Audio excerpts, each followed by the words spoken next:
Hello students,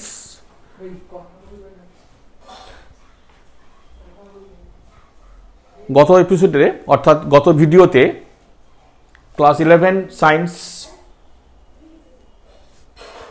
introduction of physics আলোচনা করতে গিয়ে আমরা ক্যালকুলাস সম্পর্কে কিছুটা ইন্ট্রোডাকশন তোমাদের দিয়েছিলাম। আজকে এই ক্যালকুলাস সম্পর্কে বেশ কিছু তথ্য তোমাদের জানাবো, যেটা আমাদের ফিজিক্সের পক্ষে খুব উপযোগী হবে। সেই দিকে লক্ষ্য রেখে আমরা শুরু করছি। আশা করি তোমাদের এই এপিসোডটাও ভালো লাগবে। আমরা প্রথমে ক্যালকুলাসকে দুভাগে ভাগ করেছিলাম। আগের এপিসোডেই বলেছিলাম ক্যালকুলাসকে সাধারণত আমরা দুভাগে ভাগ করে নিয়েছিলাম। একটা হচ্ছে ডিফারেন্সিয়াল ক্যালকুলাস এবং আরেকটা হচ্ছে ইন্টিগ্রাল ক্যালকুলাস। ডিফারেন্সিয়াল ক্যালকুলাসের অর্থ হচ্ছে যে রেট অফ ইনক্রিমেন্ট অথবা রেট অফ ডিক্রিমেন্ট বার করা, অর্থাৎ কোনো কিছুর বৃদ্ধির বা হ্রাসের পরিমাণ কেমন হবে সেটা বার করা। তো যাই হোক, এই ইনক্রিমেন্ট অথবা ডিক্রিমেন্ট বার করতে গেলে আমাকে প্রথমে ছোট ছোট কয়েকটা জিনিস জানতে হয়। আমরা আবার বলেছি যে আমাদের ফিজিক্সের জন্য খুব ডিটেলস জানার দরকার নেই, ছোট ছোট কিছু তত্ত্ব আমরা জানবো, সেটা প্রথমে আলোচনা করি। যেমন কনসেপশন অফ লিমিট। লিমিট বিষয়টা খুব বিস্তৃত, লিমিট সম্পর্কে আলোচনা করতে গেলে অনেক এপিসোড লাগবে। সুতরাং এটা অবশ্য ফিজিক্সের জিনিসের মধ্যে পড়ে না, ম্যাথমেটিক্সের জিনিস। তা লিমিট আমরা পরে ম্যাথমেটিক্সের কাছ থেকে জেনে নেওয়ার চেষ্টা করব। আমাদের যেটুকু দরকার আমরা সেটুকুই আলোচনা করি। তা ধরে নেওয়া যাক y is a function of x. y হলো এক্স এর একটি অপেক্ষক। ফাংশন ব্যাপারটা তোমরা নিশ্চয়ই অনেকে জেনেছো। এক্স এবং ওয়াই যদি দুটো ভ্যারিয়েবল হয়, তাদের মধ্যে যে সম্পর্ক, অর্থাৎ এক্স পরিবর্তন করলে ওয়াই কেমন পরিবর্তিত হবে, এই যে সম্পর্ক, এই সম্পর্কটাকে আমরা বলি ফাংশন। আগে বলতাম রিলেশন, পরবর্তীকালে ইকুয়েশন, এখন বলছি ফাংশন। তো ওয়াই এক্স এর একটা ফাংশন। এরকম অনেক রকমের ফাংশন হতে পারে। যেমন Y equal to x square minus 9 by x minus 3। এটা একটা ওয়াই এর এক্স এর algebraic function. Y equal to sine theta, এটা একটা ট্রিগোনোমেট্রিক ফাংশন। এরকম অনেক রকমের ফাংশন আমরা তৈরি করতে পারি। তা কোনো একটা ফাংশন কোনো একটা নির্দিষ্ট ভ্যালুর জন্য অনেক সময় অসংজ্ঞাত বা আনডিফাইন্ড হয়ে যেতে পারে। কেমন ভাবে দেখি আমরা একটু ডিটেলসে যাওয়ার চেষ্টা করি।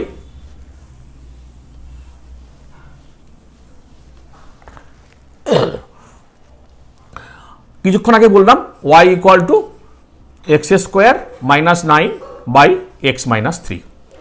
আমরা যদি এই y এর মানটা x equal to 3, x equal to 3 এই পয়েন্টে বার করতে চাই, তাহলে কত হবে? তো আমরা যেটা করি, y equal to 3 square minus 9 by 3 minus 3 equal to 0 by 0 equal to undefined. দেখো, তাহলে আমি বলতে পারি y নামক রাশিটা x ইকুয়াল টু 3 বিন্দুতে আনডিফাইন্ড হয়ে গেছে। এরকম শুধু একটা রাশি নয়, অনেক কিছুই আনডিফাইন্ড অবস্থায় আসতে পারে।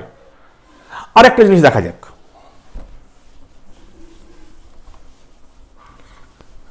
এটা একটু জিওমেট্রিক্যাল, এই একটা বৃত্ত, এটা হচ্ছে একটা কর্ণ, জ্যা। আমরা জানি একটা স্ট্রেট লাইন যদি কোনো বৃত্তকে দুটো বিন্দুতে ছেদ করে তাকে আমরা বলি কর্ণ। আমি এই কর্ণটাকে ছোট করতে শুরু করলাম,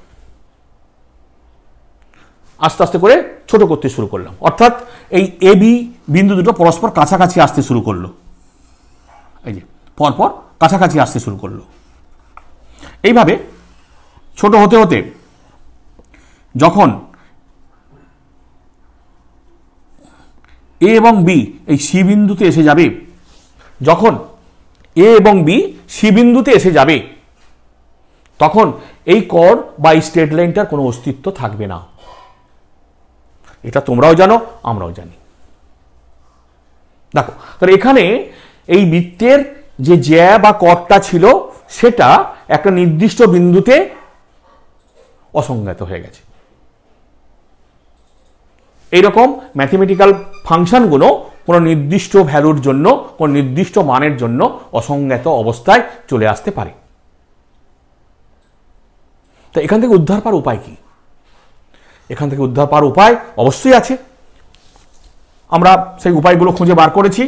আমরা মানে কি, বৈজ্ঞানিকরা বার করেছেন। হ্যাঁ, যেমন এই প্রথম উপায়টার কথা বলছি, যেটা আমরা আগে বলেছিলাম, y equal to x square minus 9 by x minus 3। এটা অসংজ্ঞাত হয়ে যাওয়ার কারণ কি না, যখন এক্স ইকুয়াল টু আমরা 3 বসিয়েছি তখন এই 3 মাইনাস 3 অর্থাৎ এক্স মাইনাস 3 এই রাশিটা that is equal to 3 minus 3 equal to 0।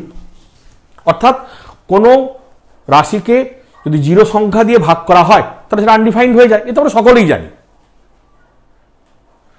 তাহলে আমি যদি মনে করি যে এক্স এর মানটা 3 নয়, 3-এর কাছাকাছি, এক্স টেন্ডস টু 3, 3-এর কাছাকাছি, অর্থাৎ 3-এর কাছাকাছি বলতে 3-এর থেকে সামান্য বেশি অথবা 3-এর থেকে সামান্য কম, তখন কিন্তু এই এক্স মাইনাস 3, এই এক্স মাইনাস 3 এই রাশিটা not equal to 0।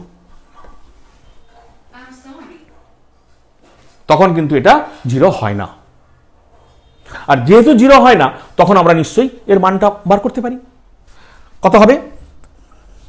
y equal to x square minus 9 by x minus 3।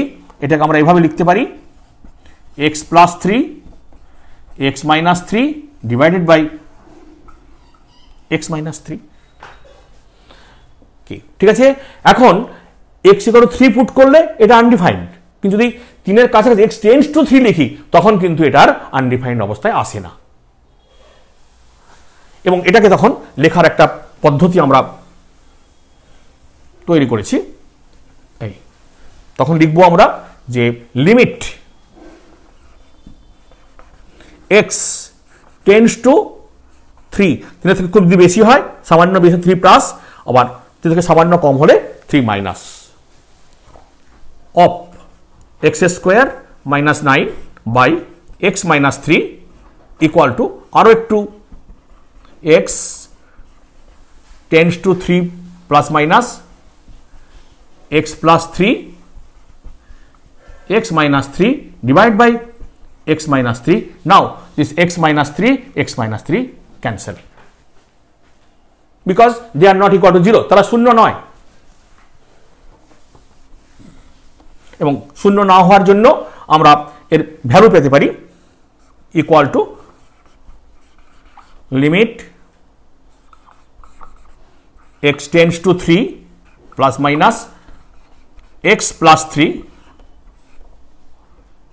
will be equal to 3 plus 3 equal to 6.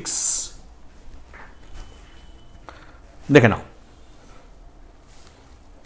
দেখো তাহলে আমরা যেটা x equal to 3 পয়েন্টে 3 বিন্দুতে আনডিফাইন্ড অবস্থায় চলে গেছিল সেটা দেখো তার একটা ভ্যালু পেলাম, কিন্তু এটাকে আমরা বলবো লিমিটেড ভ্যালু।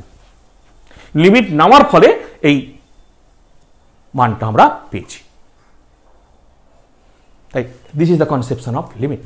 এইভাবে আমাদের প্রয়োজনে আমরা লিমিট ব্যবহার করতে পারি। আরেকটা যেমন আমরা আগেরটা বলেছিলাম যে এবি বৃত্ত, AB chord, AB chord, AB জ্যা হচ্ছে এটা আনডিফাইন্ড অবস্থায় চলে গেছিল। কখন? যখন A equal to C and B equal to C বিন্দুতে আসছিল। কিন্তু এ টেন্ডস টু সি, যদি এ সি এর কাছাকাছি যায় কিন্তু সিটা নয়, একই রকম ভাবে যদি B tends to C, very close to C, very close to C, then AB chord,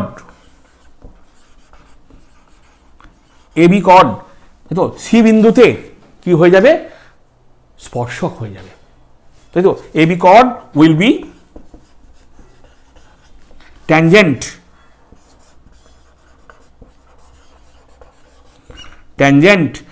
at point C,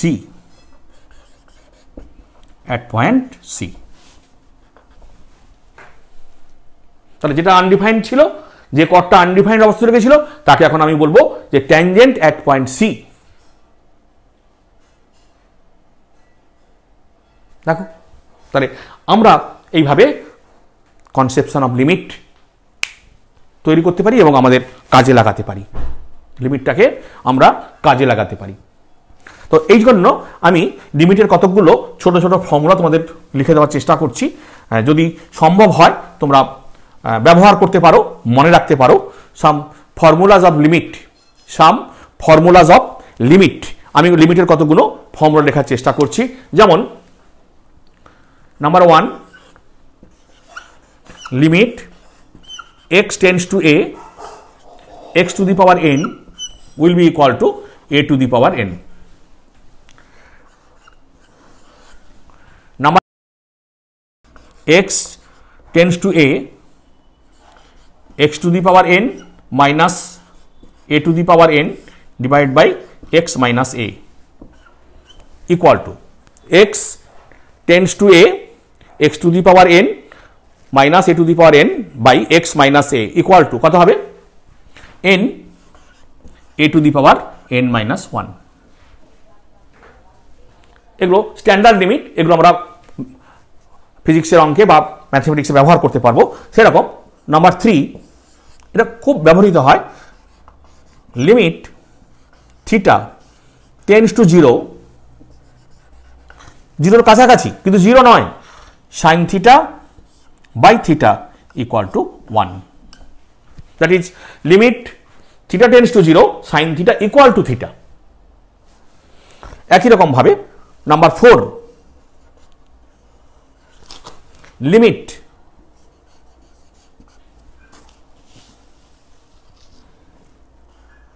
theta tends to 0,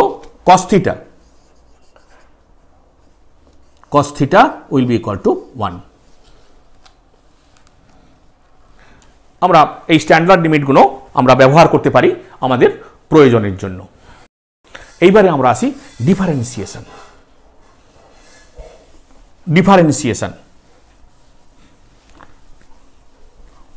আমরা গতদিন বলেছিলাম যে ডিফারেন্সিয়েশন হলো ক্যালকুলাসের একটা বিভাগ। ডিফারেন্সিয়েশন ক্যালকুলাসের একটা বিভাগ, যার সাহায্যে আমরা কোনো রাশি সে যার দ্বারা পরিবর্তিত হতে পারে তার সাপেক্ষে তার বৃদ্ধি বা হ্রাস এটা আমরা নির্ণয় করতে পারি। We can calculate the increment or decrement of A quantity with respect to other variables. অপর কোনো পরিবর্তনশীল রাশির সাপেক্ষে কোনো একটা রাশির উন্নতির হার বা অবনতির হার আমরা নির্ণয় করতে পারি। একটু ছোট্ট করে বোঝার চেষ্টা করা যাক। মনে করা যাক একটা চারা গাছ, আমি দেখলাম যে 1 বছর আগে তার দৈর্ঘ্য ছিল 1.69 মিটার। 1 বছর পরে তার দৈর্ঘ্য হলো 1.97 মিটার। 1.99 মিটার 1 বছর পরে, 1 ইয়ার। 1 বছর পরে তার দৈর্ঘ্য হলো 1.99 মিটার। দেখো তাহলে 1 বছর সময়ে তার বৃদ্ধি কত হয়েছে, টাইম, এখানে টাইম একটা ভ্যারিয়েবল আর চারা গাছের যে দৈর্ঘ্য এটা একটা variable. Length of the sapling and time both are variable. With respect to time the length of the sapling will change. টাইমের সাথে সাথে তো চারা গাছের দৈর্ঘ্যটাও আস্তে আস্তে করে বাড়ছে। তাই 1 বছর যে দৈর্ঘ্য বৃদ্ধি হয়েছে, এই 1 বছরে একটা বিশাল মানে সময়ে, একটা বড় সময়ে যে দৈর্ঘ্য বৃদ্ধিটা হলো, এটাকে আমরা বলি অ্যাভারেজ ইনক্রিমেন্ট। গড় বৃদ্ধি কত হলো এটাকে বলা হয় অ্যাভারেজ ইনক্রিমেন্ট। আমাদের অ্যাভারেজ, সরি কালির একটু প্রবলেম হচ্ছে, average increment of length, average increment of length will be equal to কি বলবো, delta H by delta T, যেটাকে আমরা বলতে পারি 1.99 minus 1.69 by 1 year, that is equal to 0.3 per year, বছরে sorry 0.3 metre per year.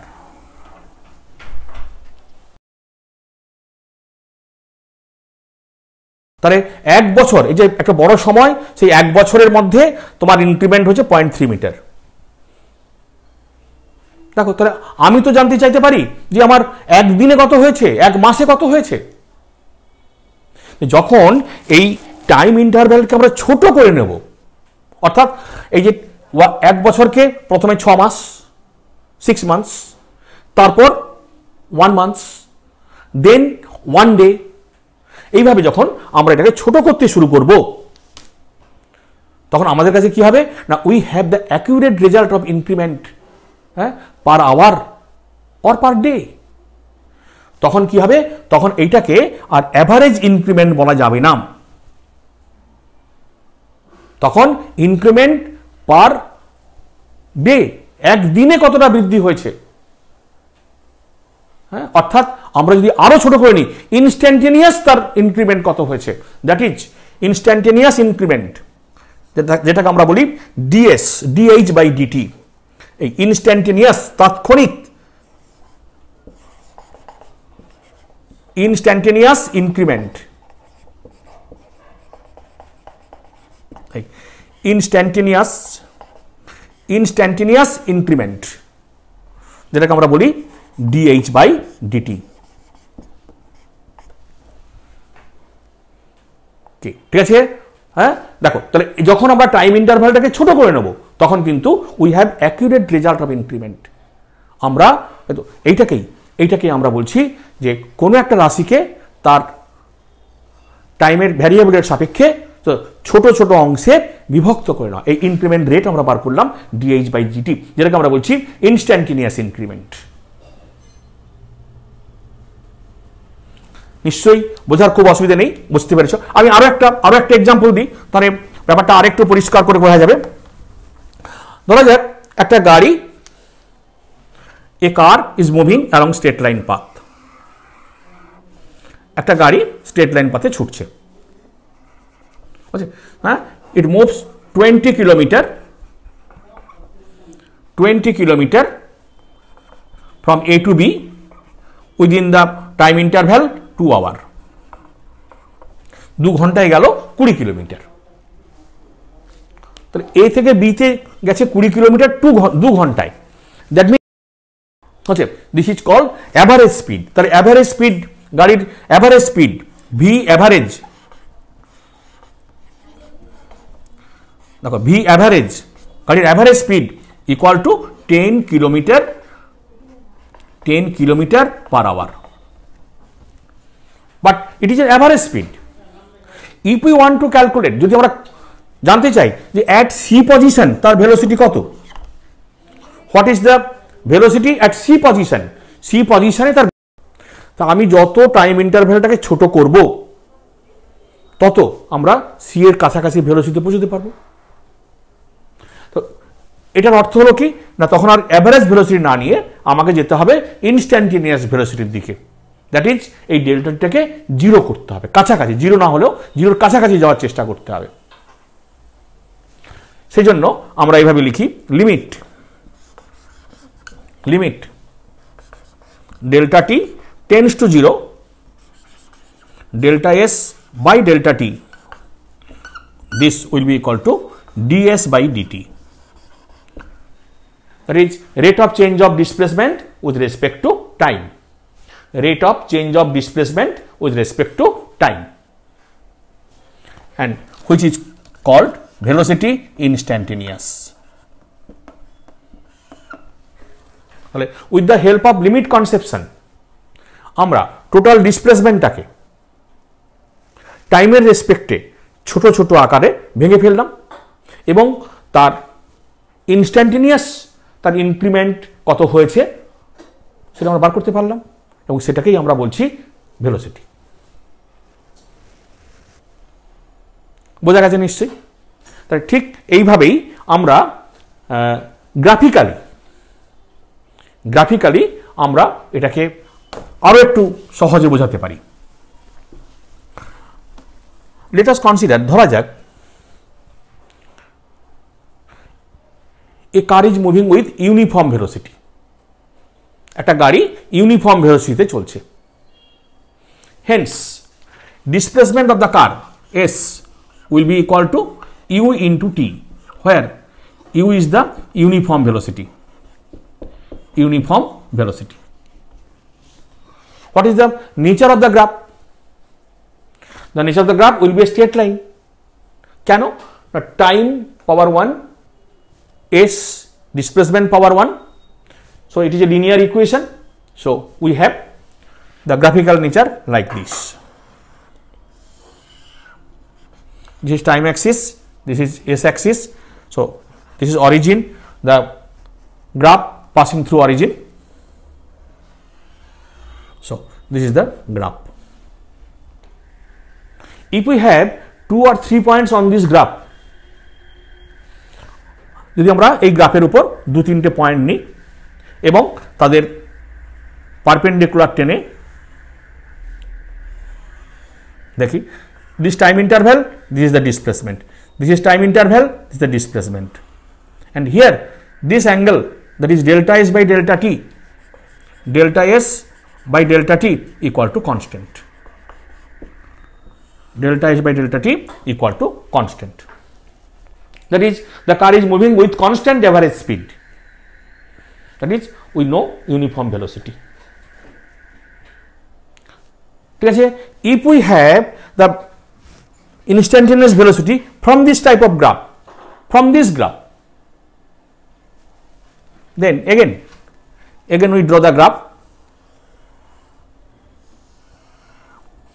This is time, this is displacement, this is your graph origin.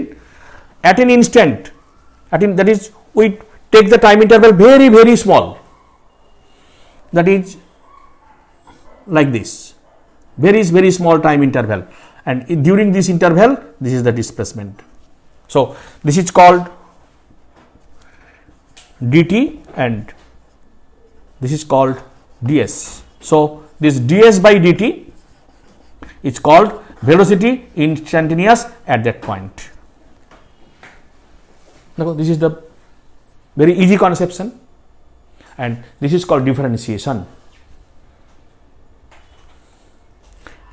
Now we consider, এখন আমরা ধরে নিই যে কণাটা বা দ্য পার্টিকেলটা বা দ্য কারটা, তাই তো না, নন ইউনিফর্ম ভেলোসিটি চলছে। That is velocity is increasing continuously with time. Velocity টাইমের দ্বারা আস্তে আস্তে করে বাড়ছে। The car or the particle is moving with non uniform velocity, that is increasing velocity. The velocity is increasing with respect to time. Hence, the graphical representation will be like this. This is time axis, this is displacement axis. As let the particle is moving from rest condition, so the graph will be like this.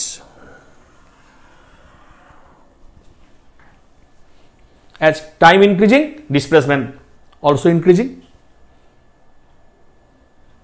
If we have 1 or 2 points from this graph and draw tangent at this point,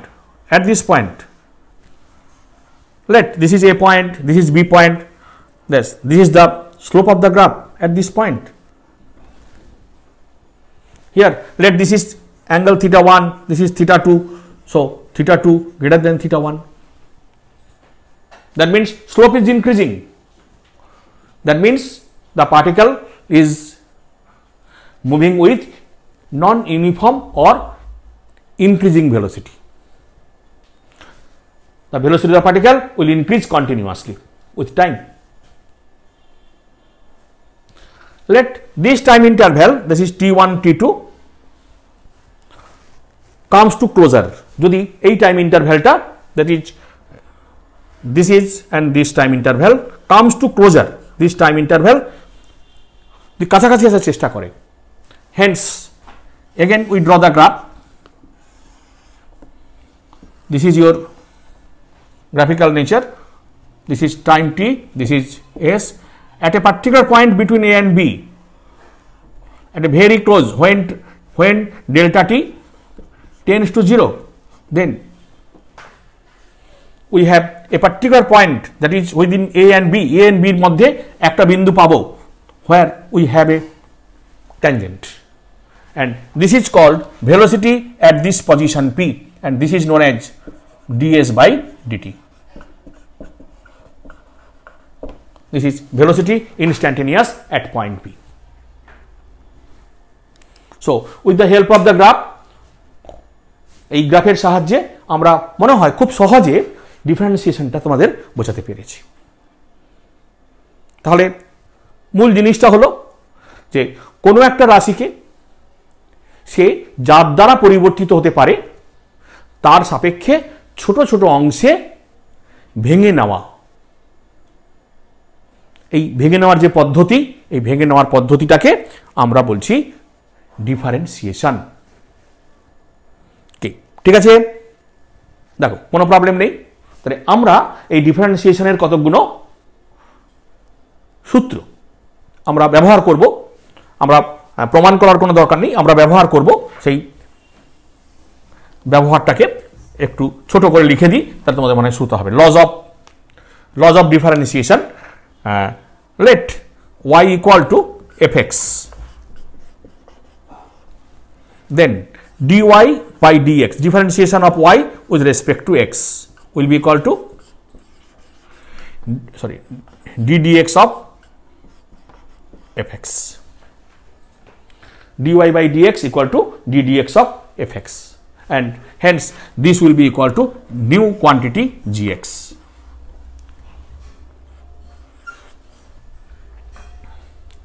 ঠিক আছে, এখন প্রশ্ন উঠতে পারে ddx-টা কিভাবে পেলাম। This is, আমি এখানে লিখছি, দেখো limit increment of delta X tends to 0, delta Y by delta X will be defined as dy by dx. This is your definition of dy by dx. আমরা with the help of this definition আমরা formula বার করতে পারবো। হ্যাঁ, ধরা যাক আমাদের দেওয়া হলো y equal to x to the power n, then dy dx will be equal to n into x to the power n minus 1. Number 3, y equal to constant, then dy dx will be equal to 0. A constant quantity, it is always constant, it will not vary, so when we differentiate this it will be 0. Similarly, we also have some formulas, আমরা আরো কতগুলো formula তৈরি করতে পারি। and number 4, y equal to k into xn, where k is the constant, then dy dx will be equal to k into n into x to the power n minus 1. Number 5, y equal to sin theta, then dy by d theta equal to cos theta, dy by d theta equal to cos theta.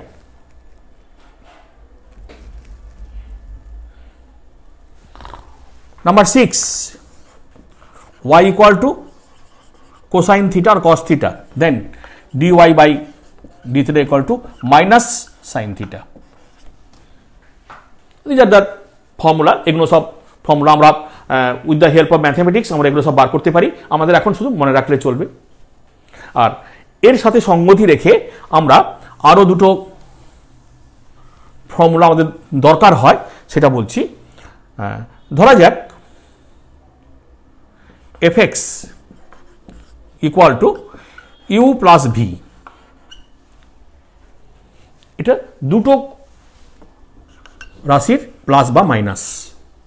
when I differentiate this dx of fx will be equal to du by dx plus or minus dv by dx.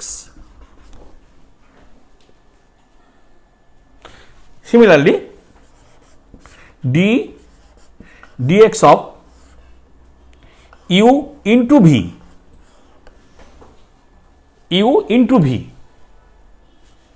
here first u constant dv by dx plus v constant du by dx. These are some formulas. এগুলো কতগুলো formula আমাদের differentiation তৈরি করার জন্য, differentiation করার জন্য। ফলে এগুলো একটু খাতার মধ্যে লিখে রাখতে পারো বা মনে রাখতে পারো, তাহলে সুবিধা হয়। ভালো, কোনো অসুবিধা নেই। তাহলে আমরা ডিফারেন্সিয়েশন মোটামুটি আলোচনা করলাম। এইবারে চলে আসি integration. Integration is the reverse of differentiation. এটা আমি এর আগের দিনও বলেছিলাম যে ডিফারেন্সিয়েশন করে আমরা যে ভ্যালুটা পাবো, যদি তাকেই আমরা ইন্টিগ্রেট করি, অর্থাৎ যে ছোট ছোট ভ্যালুগুলোকে পাবো, সেই ছোট ছোট ভ্যালুগুলোকে যদি অ্যাকুমুলেট করি, তাহলে আমরা আবার ওই পূর্বের রাশিটা ফিরে পাবো। That means differentiation is the rate of increment or decrement of a quantity, but with the help of differentiation we have some small values. আমরা ডিফারেন্সিয়েশন করে কি পাবো না, কতগুলো ছোট ছোট ছোট ছোট ভ্যালু পাবো। but with the help of integration we can accumulate these small values. আমরা ওই ছোট ছোট ভ্যালুগুলোকে অ্যাকুমুলেট করতে পারি, সংযোজিত করতে পারি, and then we have a larger value. So integration is nothing but a type of summation, a type of summation. Clear? তাহলে আমরা এর আগের দিনও বলেছিলাম, আজকেও বলছি, y equal to fx, then differentiating dy by dx equal to let gx, then gx is small value, hence gx into dx, if we integrate this, gx যেটা পেলাম এরকম with respect to x, এরকম অনেকগুলো gx যোগ করি, this is integration, then we have equal to integration of dy, that is equal to fx. In our physics, when we integrate this, we have a condition, that is when we start the integration and when we close or finish the integration. আমরা কখন integration শুরু করব এবং কখন ইন্টিগ্রেশনটা শেষ করব। When we start, this is called lower limit, and when we finish, this is called upper limit.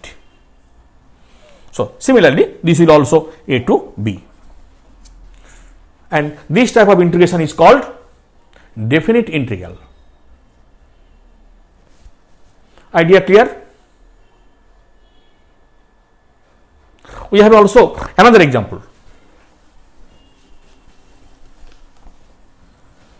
Let y equal to x cube, then dy dx will be equal to 3x square. Hence 3x square into dx, if we integrate this, we have x cube,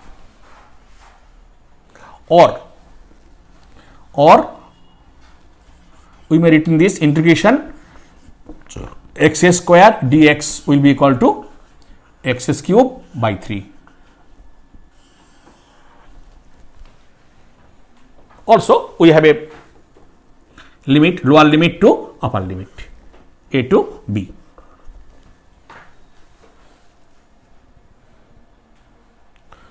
We can also explain this, আমরা এটাকে ব্যাখ্যা করতে পারি with the help of graph, and it is also some interesting. আমরা দেখিনি এটা আরেকটু ভালো হবে যদি আমরা এটা গ্রাফ দিয়ে ব্যাখ্যা করি।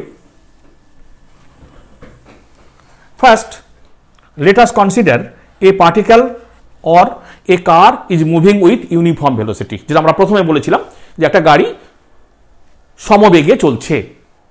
Then what is the velocity time graph? What is the time velocity graph? And the graph will be a straight line. This as it is uniform or constant velocity. Clear? If we drop a normal here and if we calculate the area of the graph, if we calculate the area of the graph, that is OA into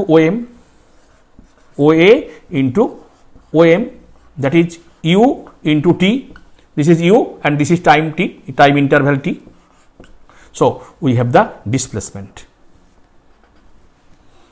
S is the displacement. It is easier. In time velocity graph or velocity time graph, if we calculate the area of the graph, then we have displacement of the particle in this time interval.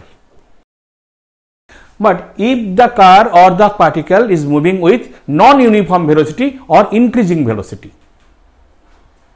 যদি কণাটা বা গাড়িটা পরিবর্তনশীল বেগে চলে, then the graph will be like this. This is time, this is velocity. The graph will be a curved line. Can we know? We don't know what is the nature of the graph. This is origin, this is initial velocity, starting velocity, and after some time the velocity is here, AB. If we drop a normal and if we calculate the area of the graph, আমরা যদি এই এরিয়াটা বার করতে পারি, then also we calculate the displacement. But to calculate the area, if we have the time interval is larger, যদি আমরা time ইন্টারভ্যালটাকে বড় বড় টাইম ইন্টারভ্যাল নিই, লার্জার নিই, then we calculate the area like this.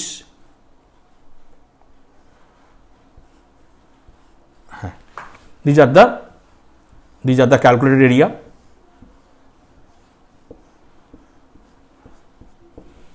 Okay, but it is not accurate because in this calculation these area are not calculated. So it is approximate displacement. If we have the time interval, that is this is the time interval, delta t is smaller, tends to 0 but not equal to 0, then we have this is time interval, this is V, this is our graph.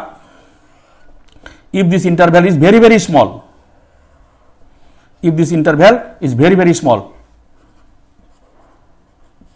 this is dt.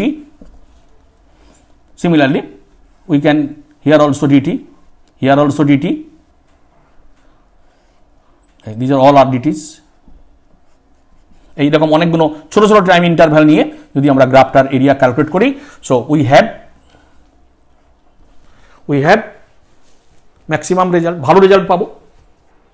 Okay, and this may be written as integration of V into DT.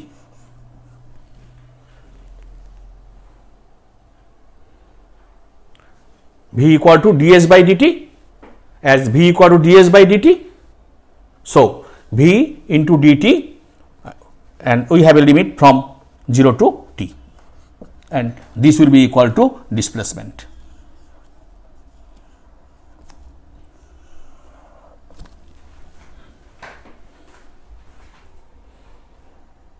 Hence, we have also some laws of integration. তাহলে আমরা এখানে কতগুলো ল তৈরি করতে পারি?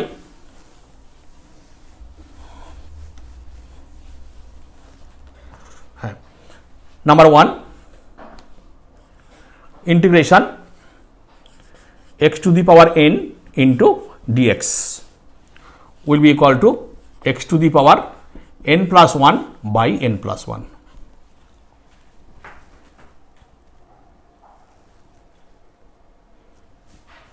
Okay. Number 2, integration k into x to the power n dx will be equal to k into x to the power n plus 1 by n plus 1, k equal to constant. Similarly, number 3, integration sin theta into d theta, 0 to theta. We have some limit also, a to b, then a to b,